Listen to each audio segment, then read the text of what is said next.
Guys, आज हम लोग दोबारा से Goku and फ्रीज़ा were locked in the time chamber का पार्ट 3 कंटिन्यू करने वाले हैं। तो अगर आप लोगों ने पार्ट 1 एंड 2 नहीं देखा तो मैं उसका लिंक डिस्क्रिप्शन में दे रहा हूँ, जाके पहले पार्ट 1 एंड 2 देखें, उसके बाद आके पार्ट 3 देखिएगा। एंड अगर आप लोगों ने अब तक मेरे चैनल को सब्सक्राइब नहीं करा तो काइंडली चैनल को सब्सक्राइब करके नोटिफिकेशन बेल को फॉर ऑल कर दें, क्योंकि मैं आगे ड्रैगन बॉल डायमा के एपिसोड्स को भी एक्सप्लेन करूंगा एंड नई नई कमाल की व्हाट टिप्स भी लाऊंगा।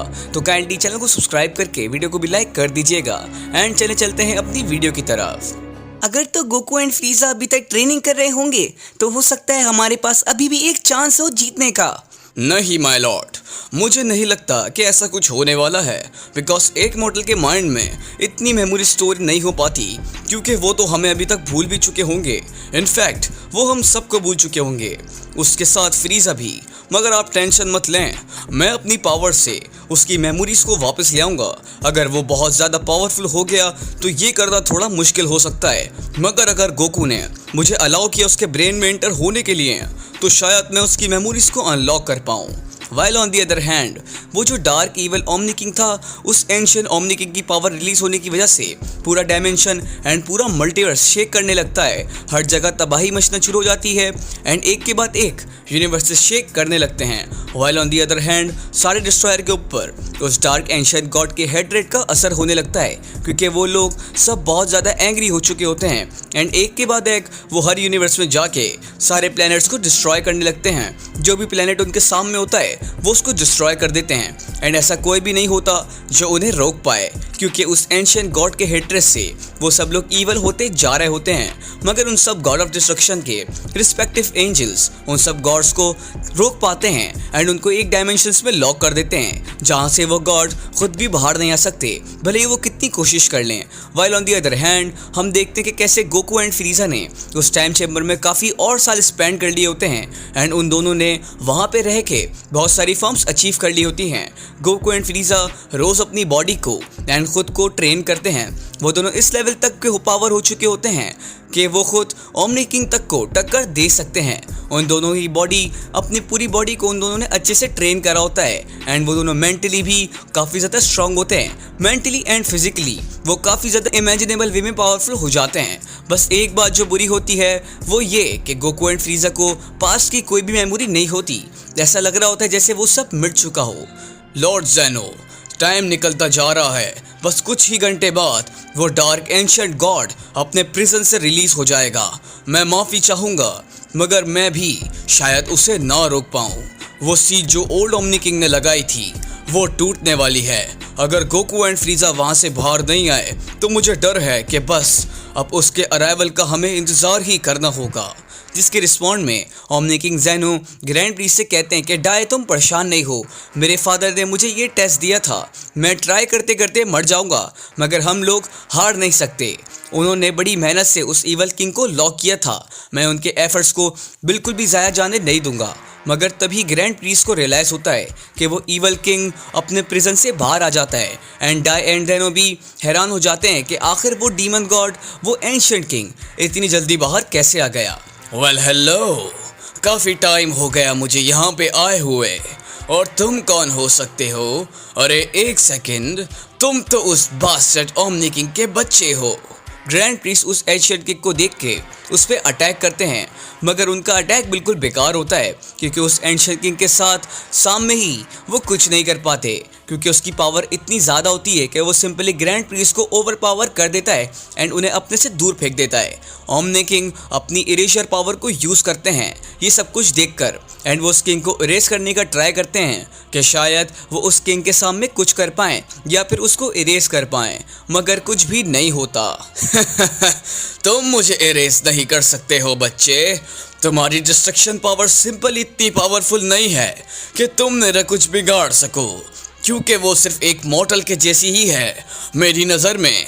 ना तो तुम्हारी कैपेबिलिटीज़ इतनी हैं पावर की कि तुम मेरा कुछ बिगाड़ पाओ, ना तो तुम मुझे इरेज कर सकते हो, क्योंकि वो बस एक मामूली मॉर्टल जैसी है मेरी नज़र में। मैं यहाँ अपने थ्रोन को वापस लेने आया हूँ, जो कि सिर्फ मेरा था। ग्रैंड प्रीस्ट एक बार फिर से गुस्से में उस एंशिएंट किंग की तरफ रश करते हैं कि इस उम्मीद में कि वो शायद इस बार उसको कुछ बिगाड़ पाएं, मगर इस बार भी कुछ नहीं होता। वो एंशिएंट किंग ग्रैंड प्रीस्ट को इतनी खतरनाक बीटिंग देता है जिससे ग्रैंड प्रीस्ट जख्मी हालत में ज़मीन में पड़े होते हैं एंड वो कुछ भी नहीं कर पाते उस किंग के सामने। सून थोड़ी देर बाद हमारा सीन शिफ्ट होता है लॉर्ड बीरस एंड वीस की तरफ। लॉर्ड बीरस बोलते हैं कि आखिर वीस ऐसा कैसे हो सकता है, आखिर omni king and grand priest दोनों इतने ज़्यादा डैमेज एंड वोंडेड कैसे हो सकते हैं। ग्रैंड प्रीस्ट, आखिर ऐसा क्या हुआ है? क्या आप में से कोई भी मुझे बताएगा कि आखिर यह हो क्या रहा है एंड इतनी पावरफुल पावर वाला एंटिटी आखिर कैसे एग्जिस्ट कर सकता है? वेल लॉर्ड बीरस, ऐसा है, वो एंशिएंट किंग हम सबसे बहुत ज़्यादा पावरफुल है एंड उसने मैनेज करके खुद को अपनी सील से भी फ्री कर लिया है एंड वो अपने थ्रोन को रिक्लेम करने आया है जो कि कभी उसका हुआ करता था जिस टाइम पे वो किंग था। इस पूरे मल्टीवर्स में ऐसा कोई शख्स नहीं है जो उसको रोक पाए, यहाँ तक कि मैं और ग्रैंड जैनो भी उसका कुछ नहीं बिगाड़ सकते। सून वो एंशिएंट किंग सारे प्लैनेट्स को एंड सारे यूनिवर्स को एक एक करके डिस्ट्रॉय कर देगा एंड सारी लाइफ को भी इरेज कर देगा एंड खुद के न्यू यूनिवर्सेस क्रिएट करेगा जिसको बस वही बनाएगा एंड जो यूनिवर्सेस उसको रूल नहीं करेंगे यानी उसके ऑर्डर को नहीं मानेंगे तो वो उनको भी ख़त्म कर देगा। हमारा सीन तभी चेंज होता है उस एंशिएंट किंग की तरफ। वो उस पूरे ज़ैनो के रियम में अकेला खड़ा होता है। फाइनली मैंने अपने थ्रोन को वापस से क्लेम कर लिया है, मगर बस अब मुझे उन दोनों कीड़ों को नहीं जाने देना चाहिए था क्योंकि मैं नहीं चाहता कि मेरे प्लान में आगे जाके कोई प्रॉब्लम क्रिएट करे और मैं नहीं चाहता कि कोई मुझे दोबारा से उस चेम्बर में लॉक कर दे। इसलिए मैं अपनी खुद की आर्मी बनाऊंगा ताकि मैं अपने आर्मी के साथ इस पूरे डायमेंशन पे कब्जा कर सकूं जैसे मैंने बाकी डायमेंशंस के साथ किया था। हमारे पास टाइम बहुत ही ज़्यादा कम है। एंशिएंट किंग बस किसी भी टाइम यूनिवर्सेस को डिस्ट्रॉय करने वाला होगा। हमें वहाँ जाना होगा जहाँ वो रूम है जिसमें गोकू एंड फ्रीज़ा लॉक हैं। हमें उनकी एंट्रेंस को तोड़ना होगा क्योंकि बस वही दोनों ही हमारी होप हैं। सिर्फ वो दोनों ही इस वर्ल्ड को बचा सकते हैं। ग्रैंड प्रीस्ट एंड वीस लॉर्ड बीरस के साथ मिलके उस चेम्बर की तरफ जाते हैं जहाँ पे लॉर्ड बीरस ने उन दोनों को लॉक किया था कुछ टाइम पहले। भले ही बाहर से कुछ नहीं हुआ हो मगर अंदर काफ़ी मिलियन ईयर्स गुजर चुके होते हैं। ग्रैंड प्रीस्ट वीस की हेल्प से उस डोर को तरीके से रिक्रिएट करने के करके ओपन करते हैं मगर उनकी सारी कोशिशें बेकार जाती हैं बिकॉज वो सिंपली कुछ नहीं कर पा रहे होते एंड वो दोनों बाहर नहीं निकल पाते। मगर उन सब की कोशिश बेकार जाती है इस बार भी कि वो लोग बिल्कुल नाकाम होते हैं क्योंकि वो ग्रैंड प्रीस्ट जो होते हैं वो अपनी पावर से उस एंट्रेंस का कुछ नहीं बिगाड़ पाते। And on the other side सब यूनिवर्सेस एंड लाइफ एक के बाद एक करके डिस्ट्रॉय होना शुरू हो जाते हैं एंड सब लोग मारे जाते हैं। सारे मासूम लोग एक एक करके उस एंशिएंट किंग के हाथों मारे जाते हैं एंड उसे रोकने वाला इस वक्त कोई भी नहीं होता। ग्रैंड प्रीस्ट अभी भी इस कोशिश में लगे होते हैं कि बस वो किसी तरीके से उस एंट्रेंस को फिक्स कर पाएँ मगर वो लोग कुछ नहीं कर पा रहे होते क्योंकि वो रिपेयर होने का नाम ही नहीं ले रही होती। उनके पास इतनी पावर भी नहीं होती कि वो खुद उस डोर को फिक्स कर पाएँ बिकॉज उस चैम्बर को उस एंशिएंट गॉड ने ही बनाया होता है। ग्रैंड प्रीस्ट बोलते हैं कि मेरी पावर सिंपली इतनी ज़्यादा नहीं है कि मैं उस एंशिएंट किंग को मैच कर सकूं। अगर गोकू एंड फ्रीज़ा अंदर इतने स्ट्रांग हो चुके हैं तो बस वही दोनों उस एंट्रेंस को अंदर से तोड़ के बाहर निकल सकते हैं। मगर पास में ही एक ख़तरनाक एक्सप्लोजन होती है जिसको ग्रैंड प्रीस्ट एंड बाकी सब भी नोट कर लेते हैं। उन्हें लगता है कि एंशिएंट किंग शायद उनका पीछा करते करते यहाँ पहुँच गया है मगर जब स्मोक क्लियर होती है तो ऐसा कुछ भी नहीं होता। जैसे उन्होंने सोचा था वैसा कुछ भी नहीं होता है क्योंकि सामने फ्रीज़ा एंड गोकू खड़े होते हैं। फ्रीज़ा को रिकॉग्नाइज करना थोड़ा मुश्किल होता है बिकॉज वो अपनी एक ब्लैक फॉर्म में होता है, गोकू वाइट फॉर्म में होता है जो कि एक एंजेलिक फॉर्म होती है, मास्टर अल्ट्रा इंस्टिंक्ट। मगर इससे पहले कुछ हो पाता गोकू बड़ी स्पीड के साथ मूव होते हुए ग्रैंड प्रीस्ट को उनके फोरहेड से पकड़ के उठा लेता है एंड उसकी आंखों में आंसू भी होते हैं बिकॉज उसने सिंपली अपनी सारी ज़िंदगी ख़राब कर ली होती है उस चैम्बर में लॉक होके। वो बहुत ज़्यादा दुखी होता है मगर उसे कुछ भी याद नहीं होता। हे गोकू, प्लीज़ रुक जाओ, मुझे पता है तुम बाहर आउटसाइड वर्ल्ड को मिस कर रहे थे, तुम्हें कुछ भी याद नहीं होगा अपनी लाइफ के बारे में। मुझे पता है कि तुम्हारे साथ क्या हुआ था मगर तुम्हारे सबकॉन्शियस माइंड को ये सब कुछ याद है। तो रुक जाओ गोकू, मुझे तुम्हारी हेल्प करने दो, मैं तुम्हारी मेमोरीज को वापस ले आऊँगा। मगर हम गोकू को देखते हैं कि कैसे गोकू अल्ट्रा इंस्टिंक्ट के बहुत ही रायर लेवल पे जा चुका होता है। वो एक काफ़ी ज़्यादा खतरनाक पावर यूज़ कर रहा होता है जिसमें उसके हेयर्स लॉन्ग हो चुके होते हैं, वाइट एंड काफ़ी ज़्यादा लार्जर हो चुके होते हैं। वो बोलता है कि मैं कितनी भी कोशिश कर लूँ मगर मैं कुछ भी याद नहीं कर सकता। मुझे तो तुम भी जाने पहचाने लग रहे हो मगर मुझे ये नहीं पता कि तुम हो कौन। ग्रैंड प्रीस्ट गोकू से बोलते हैं कि गोकू, मैं तुम्हारी मेमोरीज को वापस ले आऊँगा मगर उसके लिए तुम्हें अपनी बेस फॉर्म में जाना पड़ेगा ताकि मैं तुम्हारी मेमोरीज को अनलॉक कर सकूं। ये बात सुन के गोकू अपनी बेस फॉर्म में जाता है मगर कुछ भी नहीं होता। वो अपनी मास्टर अल्ट्रा इंस्टिंक्ट फॉर्म में ही जा पाता है अपनी बेस फॉर्म की तरह। वो बड़ी कोशिश करता है कि अपनी बेस फॉर्म में चला जाए मगर सिंपली वो कुछ नहीं कर पाता। कोई बात नहीं गोकू, मैं समझ सकता हूँ कि तुम इतनी ट्रेनिंग कर चुके हो कि अब यही फॉर्म तुम्हारी बेस फॉर्म बन चुकी है। ये तो काफ़ी अच्छी बात है कि तुमने इस फॉर्म को अडेप्ट करते हुए अपनी बेस फॉर्म बना लिया है। ठीक है गोकू, अब तुम अपनी जगह पे शांत खड़े रहो, मैं तुम्हारी मेमोरीज को अंदर से अनलॉक करता हूँ। एंड थोड़ी ही देर में ग्रैंड प्रीस्ट गोकू की सारी मेमोरीज को अनलॉक कर देते हैं एंड जिससे गोकू को सब कुछ याद लग जाता है। इससे पहले गोकू अपनी मेमोरीज को याद कर ले, लॉर्ड बीरस पे वो अटैक करता कि ग्रैंड प्रीस्ट उसे रोक देते हैं। वो उसे बोलते हैं कि गोकू नहीं, तुम ऐसा नहीं कर सकते, तुम्हारी स्पीड बहुत अनकंट्रोल है। वो पूछते हैं कि क्या मुझे फ्रीज़ा की मेमोरीज भी लौटा देनी चाहिए।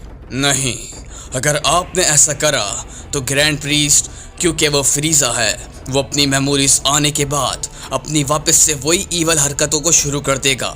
हम दोनों ने उस चेंबर में काफ़ी अच्छी बॉन्डिंग कर ली है एंड मैं उसका एक फ्रेंड बन चुका हूँ, तो यही बेहतर रहेगा कि आप उसको उसकी मेमोरीज ना लौटाएं। But on the other hand Frieza जो इस वक्त अपनी ब्लैक फॉर्म में होता है उसको भी उस एंशिएंट डार्क किंग की पावर सेंस हो जाती है एंड वो गोकू से बोलता है कि गोकू, मुझे किसी बहुत ही ज़्यादा ईवल शख्स की पावर सेंस हो रही है, आखिर यहाँ पे हो क्या रहा है। ग्रैंड प्रीस्ट गोकू को बताते हैं कि ये वही किंग है जिसके हेटरेट एंड ईवल पावर की वजह से लॉर्ड बीरस उससे अफेक्ट हो गए थे एंड तुम्हें और फ्रीज़ा को उन्होंने टाइम चैम्बर में लॉक कर दिया था। वो इतना पावरफुल है कि मैं भी उसको नहीं रोक सकता। कोई बात नहीं ग्रैंड मिनिस्टर, मैं समझ गया हूँ कि हमें लॉक क्यों किया गया था, मगर मैं बाहर आ गया हूँ और मैं इतना पावरफुल तो हूँ कि मैं उस किंग को अकेले भी रोक सकूँ। मैं किसी को भी अपने वर्ल्ड को डिस्ट्रॉय करने नहीं दे सकता। हे फ्रीज़ा, चलो हमें किसी से फाइट करनी है। फाइनली कोई तो मिला जो हमसे फाइट कर सके। तभी हमारा सीन शिफ्ट होता है इस डार्क एंशिएंट किंग की तरह। वो फ्रीज़ा एंड गोकू को देख के बोलता है, ओह तो तुम लोग आ ही गए, मैं बस तुम लोगों का ही इंतज़ार कर रहा था कि तुम लोग कब आओगे। वैसे सच तो ये है कि मैंने तुम्हारी पावर का मैग्नीट्यूड सेंस कर लिया था एंड मैं समझ गया था कि तुम लोग काफ़ी ज़्यादा पावरफुल होगे एंड तुम उतने ही पावरफुल लगते हो जितना मुझे यहाँ लॉक होने के बाद महसूस हुआ था। तो आखिर वो शख्स तुम हो जिसने इस पूरे मल्टीवर्स पे तबाही मचाई हुई है। आखिर तुम चाहते क्या हो? आखिर तुम ये सब क्यों कर रहे हो? That's right, वो मैं ही हूँ जो ये सब कर रहा है। ये गद्दी मुझे बिलोंग करती है। पहले ओमनी किंग मैं हुआ करता था और क्योंकि मैं बाहर आ चुका हूँ तो मैं अपनी जगह को और अपने थ्रोन को वापस ले रहा हूँ। ये जगह अब तुम्हें बिलोंग नहीं करती है, तो क्यों ना तुम इस जगह को छोड़ के वापस कहीं चले जाओ जहाँ से तुम आए थे, वरना हम तुम्हें तबाह करके रख देंगे। ये बातें गोकू के मुंह से सुन के तो एंशिएंट किंग एक सीरियस फेस बना लेता है एंड उससे बोलता है कि तुम मॉर्टल्स को क्या लगता है तुम उन गॉड्स को फेस कर सकते हो जिन्होंने ये सब कुछ क्रिएट किया था? आज तक कोई भी गॉड मुझे नहीं हरा सका, तो तुम लोग कैसे हराओगे? बट तभी हमारा सीन शिफ्ट होता है ओमनी किंग की तरफ। वो ग्रैंड प्रीस्ट से बोलते हैं कि हमें चल के गोकू की हेल्प करनी चाहिए ताकि हम लोग उस एंशिएंट किंग को हरा सके। जिस पे ग्रैंड प्रीस्ट ओमनी किंग को रिप्लाई करके बोलते हैं कि नहीं माय लॉर्ड, हम लोग वहाँ पे नहीं जा सकते, हमारा यहाँ रहना ज़्यादा सेफ रहेगा। मुझे अभी तक यकीन नहीं आ रहा कि कैसे गोकू उन दोनों मोर्टल्स से मिलकर इतने ज़्यादा पावरफुल बना लिया खुद को कि वो 5 स्ट्रॉन्गेस्ट इन द मल्टीवर्स तक को सरपास कर चुके हैं। गोकू सच में काफ़ी यूनिक था, मगर हमें अभी तक इतनी जल्दी अपनी विक्ट्री को सेलिब्रेट नहीं करना चाहिए। हमें नहीं पता कि वो एंशिएंट किंग कितना ज़्यादा पावरफुल है। हे फ्रीज़ा, ये बैटल इजी नहीं होने वाला है। ये शख्स काफ़ी ज़्यादा स्ट्रॉन्ग है, लगता है हमें दोनों को साथ मिलके। मगर इससे पहले गोकू अपनी बात को कंप्लीट कर पाता, वो एंशिएंट किंग बहुत ही स्पीड के साथ मूव होते हुए दोनों फ्रीज़ा एंड गोकू को हिट करता है उसकी पावर इतनी ज़्यादा होती है कि गोकू एंड फ्रीजा कुछ भी नहीं कर पाते। ये हिट खाने के बाद फ्रीजा गोकू से बोलता है कि गोकू, ये वक्त अपनी उस फॉर्म को यूज़ करने का है, ना कि इन वीक फॉर्म्स को, तो जल्दी करो और ट्रांसफॉर्म हो जाओ। एंड तभी गोकू पावर अप करके अपनी न्यू पावर्स को यूज़ करने लगता है। एक बार फिर से गोकू अपनी न्यू फॉर्म्स को यूज़ करता है एंड उसके वाइट लॉन्ग हेयर्स वापस आ चुके होते हैं एंड उसकी आईब्रोज भी गायब हो जाती हैं एंड वो रेडी होता है फाइट करने के लिए। उनकी फाइट इतनी खतरनाक चल रही होती है कि सभी यूनिवर्सेस में शॉक वेव निकल रही होती हैं एंड एक एक करके सारे प्लैनेट्स डिस्ट्रॉय होना शुरू हो जाते हैं। यूनिवर्सेस पूरे तरीके से हिल रहे होते हैं उनकी पावर के मैग्नीट्यूड की वजह से। अरे नहीं, अगर ये सब चलता रहा तो गोकू एंड फ्रीजा अपनी पावर से सब कुछ डिस्ट्रॉय कर देंगे और यहाँ पर बचाने को कुछ भी नहीं बचेगा। तभी ग्रैंड ट्रीज फ्रीजा एंड गोकू के पास टेलीपोर्ट होते हैं। वो देखते हैं कि कैसे फ्रीजा एंड गोकू और वो एंशिएंट किंग तीनों की हालत फाइट करके बहुत ज़्यादा ख़राब हो चुकी है। मिस्टर गोकू एंड मिस्टर फ्रीजा, इधर आइए, मैं आपकी पावर को रिस्टोर एंड हील कर देता हूँ। एंड जैसे ही वो हील होने के बाद फाइट को शुरू करते हैं तो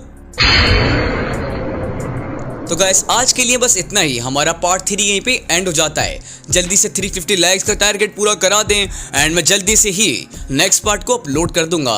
काइंडली चैनल को सब्सक्राइब कर दीजिएगा एंड अपने दोस्तों के साथ भी शेयर करिएगा एंड नोटिफिकेशन बेल को भी फॉर ऑल पे कर दें। मैं आपसे मिलता हूँ नेक्स्ट वीडियो के अंदर, तब तक के लिए stay safe and good bye.